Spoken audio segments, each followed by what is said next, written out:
Welcome to the second lesson of the Bonding, Structure and Properties of Matter topic. In this topic, the key questions are 1. What is covalent bonding? 2. What are the characteristics of covalent bonds? Key terms that you need to be familiar with. Covalent bonds, molecules. In today's lesson, we will talk about covalent bonding and compounds.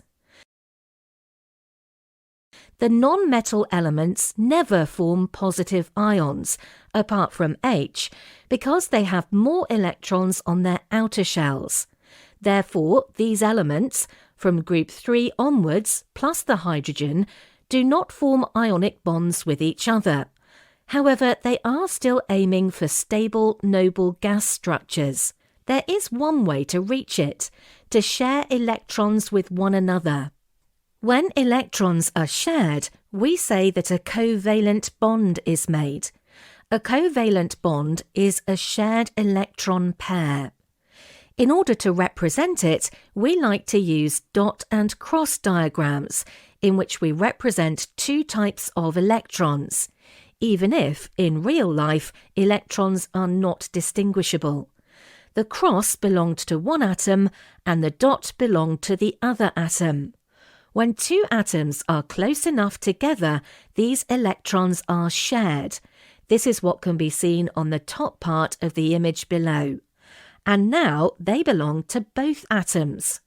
With the formation of molecules, both atoms are able to reach stable, noble gas structures. Task. Now please pause the video and describe the main difference between covalent and ionic bonds. Hint. Think about the formation of ions in ionic bond formation. Extension. How could you extend the idea of covalent bonds to multiple bonds? Ionic bonds are made only between metals and non-metals, and in this case, the metal atom is ionized by losing an electron, and the non-metal atom is forming a negative ion by picking up that electron. On the other hand, covalent bonds are formed between two non-metals, and the bond is formed by sharing an electron pair. The possible maximum number of covalent bonds can be described by the 8-N rule, where N is the group number of the participating atom. For Cl, it is 8-7 equals 1. For O, 8-6 equals 2. For N, 8-5 equals 3. We also know that ionic compounds are very stable because of the strong electrostatic attraction and therefore have high melting points. However, covalent compounds, called molecules, are less strongly attached together, only via intermolecular forces. We will talk about these later within this topic. Therefore, it is easier to separate them. This makes their melting points significantly lower than in the case of solid ionic crystals. Therefore, it is not surprising that many molecules, including hydrogen, oxygen, chlorine, nitrogen, are all gases.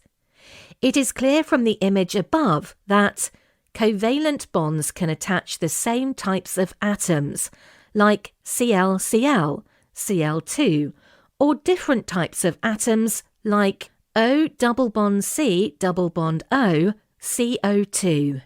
A covalent bond is not necessarily a single bond. If it contains sharing more than one electron pair, we talk about multiple bonds, double bond in the cases of O2, O double bond O, or CO2, or even triple bond in N2. These are all well represented in the image above. Task.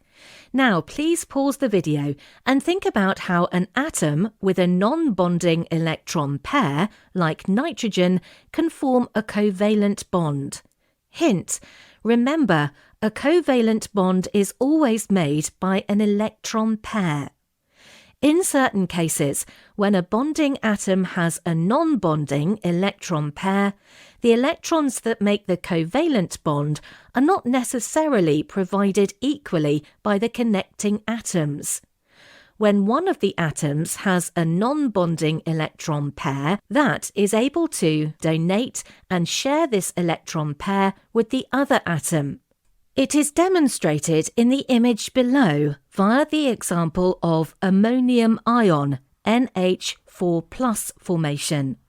From this, it is clear that the ammonium ion is formed by making 3 ordinary covalent bonds and 1 dative covalent bond, where the bond is made only by the nitrogen donating its non-bonding electron pair.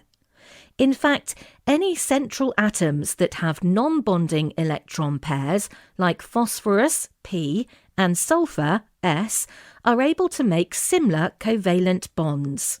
Polymers are also held together by strong covalent bonds that connect the repeating monomers, and it allows the formation of macroscopic chains.